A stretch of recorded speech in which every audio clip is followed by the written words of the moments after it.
Hi, this is Tim from DIYRabbitHutches.com, and this video is talking about rabbit hutch designs, great ways to insulate your rabbit hutch. And the video is broken into two-part series. The first part is instructions on how to insulate your hutch, and this has already been done, but the video you're watching right now is going to talk about temporary solutions to help you keep your rabbit hutch warm and insulate it in that way. Now, the main aim when insulating a rabbit hutch is to cover or line or separate with material that prevents or reduces leakage of heat from one outside environment to an inside environment. So we are trying to keep the cold air out and keep the warm air inside. Now let's talk about some non-permanent insulation rabbit hutch warming ideas. One of them is to get a brick bed warmer, and this is an old trick used by pioneers back in the days of trailblazing and by campers today. We heat up a brick, and this one is really for people who have an open fireplace or a canara in their house, and place that brick into the fireplace. The clay within the brick absorbs the heat, so be careful not to burn yourself when transporting it. Use tongs and gloves. And you wrap it up in a thin or in an old t-shirt, and then place it in the hay pile. You'd be surprised to learn that this warm brick will radiate heat for several hours. If you want more heat, you can use more than one brick. A second approach is very similar to use a hot water bottle.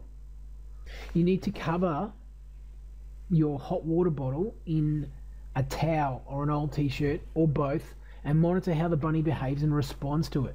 Make sure if he chews or pulls away any of these layers on both these solutions, you need to take away and consider a different option. Now, as with the brick solution, the hot water bottle will cool over time, so you need to replace it every so often to keep the rabbit hutch warm. The third option is to add layers. This is not so much in between the walls with the traditional installation, but rather a seasonal, temporary installation. So what we can do is we can use newspaper to line the floor of the hutch, and this will stop air penetrating into the hutch because it'll get caught in between the pages of the newspaper. Similarly, you could use cardboard. Alternatively, you can use a towel or two which can be laid underneath hay inside the rabbit hutch, and the hay which is going to contain the warmth. This might be more expensive than newspaper, so consider what you want to use. Do you want to use hay and towels or newspaper?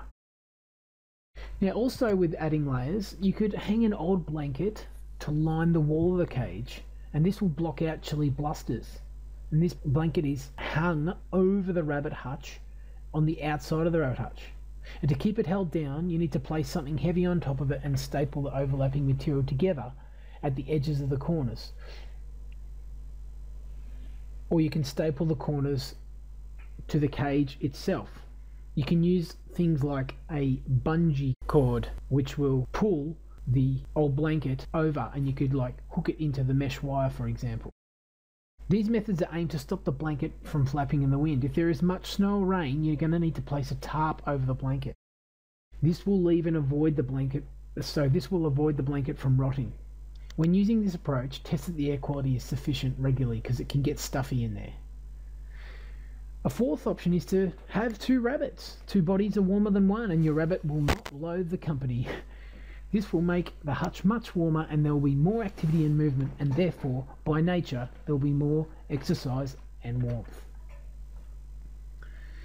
Another option is to buy a commercial hutch cover.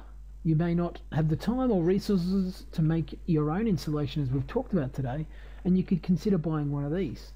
Although these are more designed to stop snow and rain penetrating the hutch than warmth, so you will not get as better result using this solution alone as some of the other solutions we've talked about earlier in this video.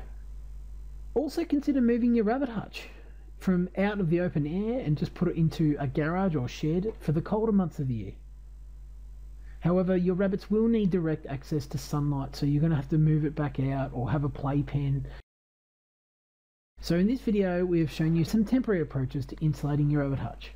If you'd like more information on rabbit hutch designs, or you would like to build your own rabbit hutch, please visit DIYrabbithutches.com. Thank you.